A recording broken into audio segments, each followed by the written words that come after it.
انسان کو اعضاء دیے ہیں، مختلف جسم کے حصے بنائے ہیں تاکہ یہ انسان اپنے رب کو راضی کر لے، جس میں ایک دھڑکتا ہوا دل ہے، پھڑکتا ہوا دماغ ہے، اور اس انسان کا اپنا نفس ہے۔ ایک نفس، ایک دل جس کو قلب کہا جاتا ہے، اور ایک ہے دماغ۔ نفس کے اندر شہوت کا مادہ رب ذوالجلال نے رکھ دیا، اور دل کے اندر قوت غضبیہ، غضب کا مادہ اللہ جل شانہ نے رکھا ہے، اور دماغ میں رب ذوالجلال نے حکمت کا مادہ رکھا ہے۔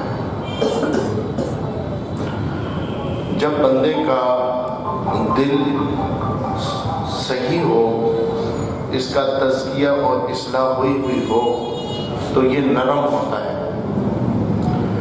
جب اس کا دل، اس کی اصلاح نہ ہو، تو پھر قوت غضبیہ یعنی غصہ آنا اس کا غلبہ ہوتا ہے۔ جب بندے کو غصہ آئے تو پھر اس کو بدلہ لینے کی کیفیت اور جذبہ اس کے دل میں بڑھ جاتا ہے۔ کسی بات پر غصہ آ جائے تو پھر یہ انسان اپنی طاقت اور اپنی ہمت کے مطابق بدلہ لیتا ہے۔ چھوٹے بچے کو غصہ آئے تو وہ دیکھتا نہیں ہے، جو چیز ملتی ہے بدلہ لینے کے لیے مارتا ہے۔ جوان کو غصہ آئے تو وہ لڑنے کے لیے تیار ہوتا ہے، حتیٰ کہ قتل بھی کر دیتا ہے۔ بوڑھے کو غصہ آئے تو پھر اس کی طاقت زبان میں ہوتی ہے، وہ اول فول گالم گلوچ اور سختی کی باتیں کہتا ہے۔ تو دل پر جب محنت کی جائے یہ نرم ہو جاتا ہے، اور پھر یہ معاف کرنے کے جذبے میں آ جاتا ہے۔ نبی کریم صلی اللہ علیہ وآلہ وسلم کی سیرت طیبہ کا جب ہم مطالعہ کرتے ہیں تو ہمیں یہ نظر آتا ہے کہ آپ صلی اللہ علیہ وآلہ وسلم کی جو قوت غضبیہ تھی، اس پر قوت رحمیہ غالب تھی۔ جب مکہ کے اندر رسول اللہ صلی اللہ علیہ وآلہ وسلم کو تنگ کیا گیا، آپ صلی اللہ علیہ وسلم کو مدینہ منورہ کی طرف ہجرت کا حکم ہوا۔ رات کا وقت تھا، آپ بیت اللہ کے پاس گئے اور یہ نیت کی کہ میں آخری دفعہ بیت اللہ میں عبادت کروں۔ بیت اللہ کو تالا لگا ہوتا تھا، اور اس کی چابی بنو شیبہ کے عثمان بن طلحہ کے پاس یہ چابی ہوتی تھی۔ رسول اللہ صلی اللہ علیہ وسلم گئے، عثمان کو کہا، عثمان بیت اللہ کا تالا کھول دو، دروازہ کھول دو، میں عبادت کرنا چاہتا ہوں۔ عثمان بن طلحہ جس نے کلمہ نہیں پڑھا تھا، اس نے انکار کر دیا اور کہا میں چابی نہیں دوں گا۔ میرے آقا نے فرمایا، عثمان آج چابی تیرے ہاتھ میں، اور میں محمد تجھ سے چابی مانگ رہا ہوں، اور تو چابی بھی نہیں دیتا، تالا بھی نہیں کھولتا۔ وہ دن یاد کر کہ جب چابی محمد کے ہاتھ میں ہوگی اور عثمان تو چابی بھی مانگ رہا ہوگا اور تالا کھولنے کا کہہ رہا ہوگا، یاد کر کہ وہ دن آئے گا تو تیرا کیا معاملہ ہوگا۔ عثمان بن طلحہ نے سوچا کہ یہ ایسی بات ہے کہ ان کو تو رہنے کی جگہ نہیں ملتی، کیسے ہوگا؟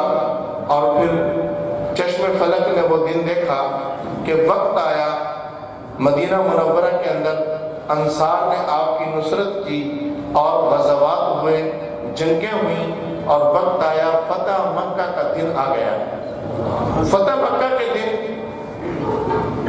ابو سفیان نے کلمہ پڑھ لیا، اور اسی طرح دیگر لوگوں نے کلمہ پڑھا۔ صبح کا وقت، اب لوگ پریشان، مکہ والے کفار پریشان، عورتیں پریشان۔ عورتیں یہ سوچ رہی تھیں کہ جب کوئی فاتح کسی شہر میں داخل ہوتا ہے تو وہ مختلف کام کرتا ہے. ایک کام وہ یہ کرتا ہے کہ بچوں کو قتل کرتا ہے، جوانوں کو قتل کرتا ہے اور قیدی بناتا ہے، اور عورتوں کو قیدی بناتا ہے، ان کی عزتوں کو لوٹتا ہے، ان کے دوپٹوں کو اچھالتا ہے، قتل و غارت کرتا ہے. فاتح کسی شہر میں جب داخل ہوتا ہے تو ایسی غارت غری ہوتی ہے کہ اب وہ جو محکوم بن جاتے ہیں، مقبوضہ علاقہ جو ہوتا ہے ان کو تکلیف دیتے ہیں. اب یہ پریشان تھے مکہ والے.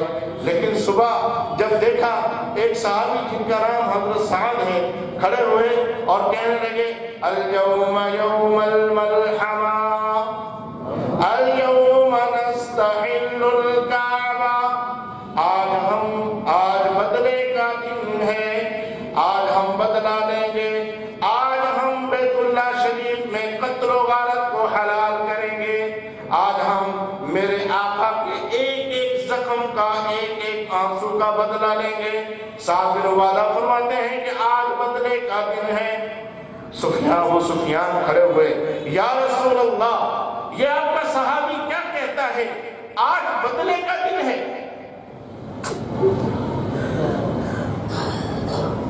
یہ آپ کا صحابی کیا کہہ رہا ہے، آج بدلے کا دن ہے؟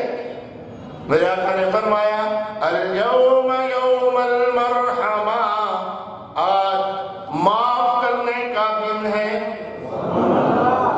آج معاف کرنے کا دن ہے، آج رحم کرنے کا دن ہے. عورتوں نے دروازے بند کر لیے، مرد گھروں میں چھپ کر بیٹھ گئے، کوئی شہر چھوڑ کر بھاگ گیا.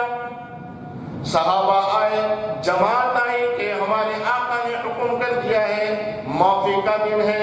طواف کیا، عبادت کر رہے ہیں، اللہ کو راضی کر رہے ہیں، رو رہے ہیں. آقا اپنی سواری پر گردن کو جھکا کر چل رہے ہیں، فاتح بن کر نہیں آ رہے.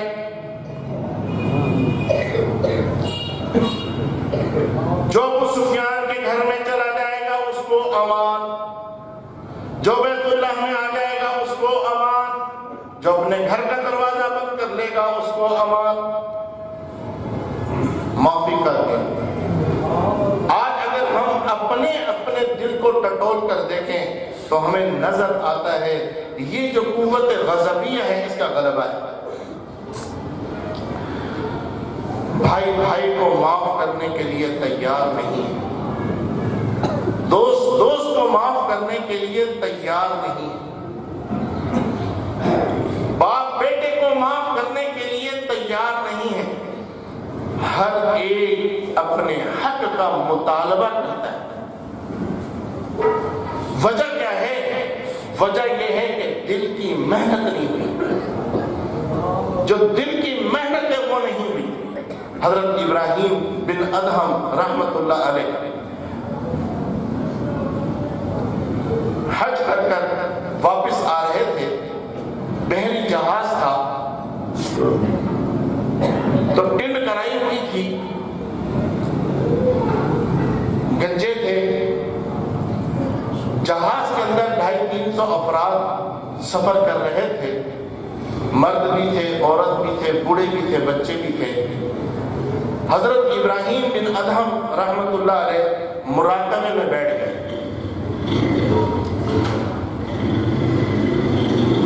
اب گردن جھکی ہوئی تھی، اللہ سے لو لگائی ہوئی تھی. تو ایک بچہ آیا، اس نے دیکھا کہ بابا جی گنجا ہے اور اس کی ٹنڈ چمک بھی رہی ہے. ہلکا سا ہاتھ لگا دیا، شرارت کی. حضرت مراقبے میں تھے، انہوں نے کوئی جواب نہ دیا، مراقب رہے. بچے نے دیکھا کہ کچھ بھی نہیں کہا بابا جی نے، دوسرے کو بتایا، دوسرے نے آ کے ہاتھ لگایا. حضرت مراقب تھے، بچوں نے دیکھا 1 2 3 ہاتھ لگاتے رہے، آہستہ آہستہ تماشا بن گیا. تھپڑ بھی مار دیا. دوسرا آیا چپل مار دی. ایک ڈرامہ تماشا بن گیا. لوگ جوان بوڑھے بچے دیکھنے لگ گئے, ہنسنے لگ گئے. حضرت مراقب ہی رہے. اب ایسا تماشا بن گیا, ابراہیم بن ادہم کے دل میں الہام ہوا. اللہ نے یہ الہام کیا, میرا بندہ تو دعا کر ان گستاخوں کے بارے میں یہ کشتی کو پلٹ دوں, یہ سب غرق ہو جائیں. اللہ اکبر. یہ اللہ والوں کی دل کی محنت ہوتی ہے کہ بدلہ نہیں لیا جاتا, فکر کی بات ہوتی ہے. ابراہیم بن ادہم کے دل میں جیسے ہی یہ الہام ہوا, اسی وقت دعا کی, ربا اگر تو نے پلٹنا ہے کشتی کو نہ پلٹ, ان سب کے دلوں کو پلٹ دے.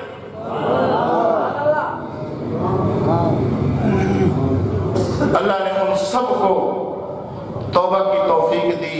سب نے توبہ کی اور سب رب کو راضی کرنے والے بنے. حضرت حسن بصری رحمۃ اللہ علیہ فرماتے ہیں, مجھے ایک بچی سے نصیحت حاصل ہوئی. مریدوں نے پوچھا, حضرت کیسے نصیحت حاصل ہوئی؟ فرمانے لگے, بارش ہو رہی تھی, گلی میں لوگ گزر رہے تھے, کپڑے اٹھا کر بچ بچ کر پاؤں رکھ رہے تھے, کپڑے خراب نہ ہو جائے, پاؤں احتیاط سے رکھ رہے تھے, پھسل نہ جائے. تو ایک بچی دوڑتی ہوئی آ رہی تھی. میں نے کہا, بیٹا خیال سے چلو, پھسل نہ جانا, گر جاؤ گی. کیا کہا؟ بیٹا خیال سے چلو, پھسل نہ جانا, گر جاؤ گی. بچی نے کہا, حضرت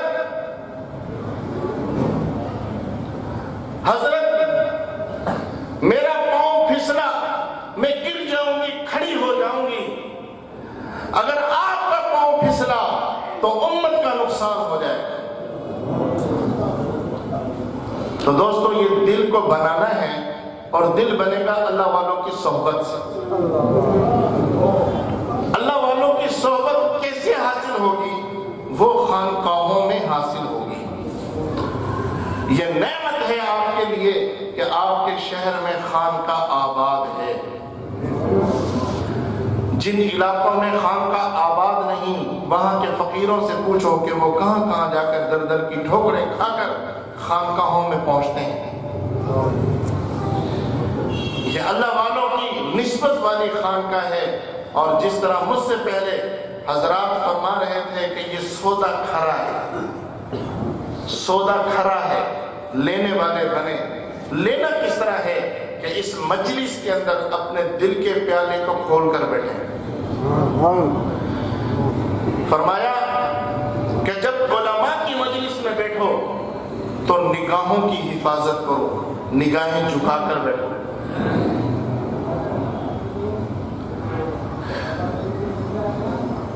جب بادشاہوں کی مجلس میں بیٹھو تو نگاہیں جھکا کر بیٹھو. جب علماء کی مجلس میں بیٹھو تو زبان کو سنبھال کر بیٹھو. اور جب اللہ والوں کی مجلس میں بیٹھو تو دل کو سنبھال کر بیٹھو. وہ گھڑی ہوتی ہے قبولیت کی اور بندے کی زندگی بدل جاتی ہے. نگاہ ولی میں وہ تاثیر دیکھی, بدلتی ہزاروں کی تقدیر دیکھی. اس لیے دوستو, اس اجتماع میں ہم سب جو حاضر ہوئے اپنی بخشش کے لیے حاضر ہوئے. اللہ ہم سب کو معاف کر دے اور اللہ ہمارے گناہوں کو معاف فرمائے.